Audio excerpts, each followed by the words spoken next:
Hello and welcome to White Horse Music TV. My name is Richard Badinner and I'm co-owner of this wonderful shop with my lovely wife Michelle Badinner, who's not holding the camera today. That's a pink music stand. It's not Michelle. So today I am showing off one viola.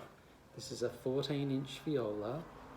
It's a Struna classroom viola, and Wendy, who is not here, is interested in looking at and hearing a Struna classroom viola.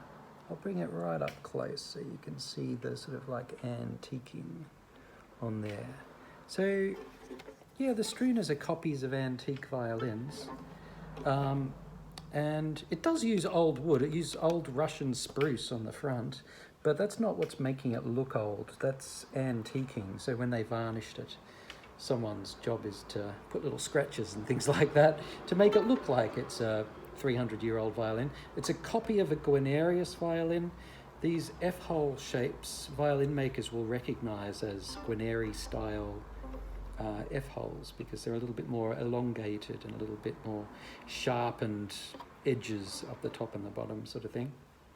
So there you go. This is a Guarneri style Struna classroom 14-inch viola. Now I've worked very hard on this today.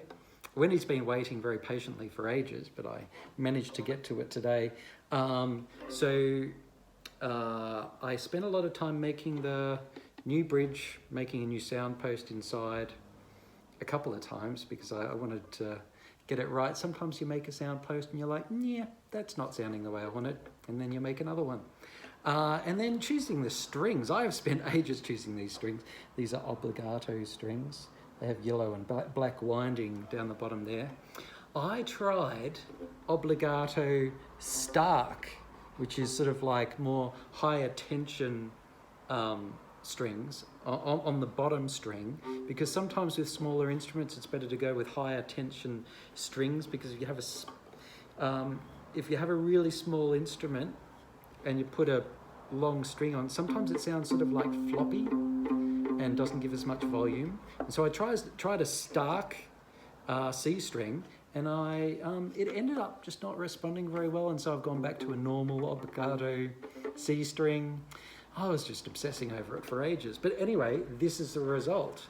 And so I want to play it for you guys and for Wendy.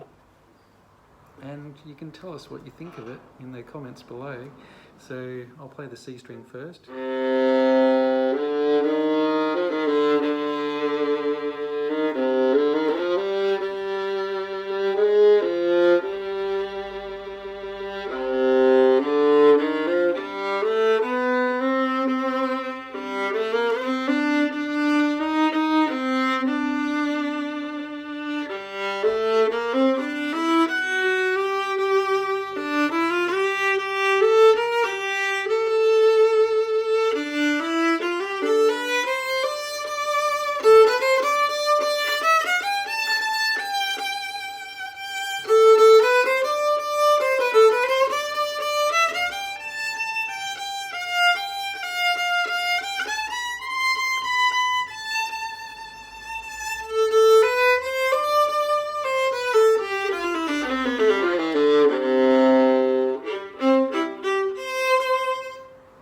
Okay, so I think, so with that C string, it sounds sort of rich and deep and not overly loud. I think not using that stark C string takes away slightly from the volume, but I think it's more viola-y, and I think it sounds nice, and it makes it sound even a little bit across the strings. So yeah, that's another thing that I would say. It sounds even, it sounds deep, and it's quite a manageable 14-inch as well. I think I've done a video in the past about the weight of violas. You know, I specify with the Strunas that I want them to be light. They've even got scales in their workshop to make sure that they're not overly heavy. And this is not an overly heavy 14-inch viola. It's very nice sounding. And tell Wendy what you think. Thanks for watching. Bye.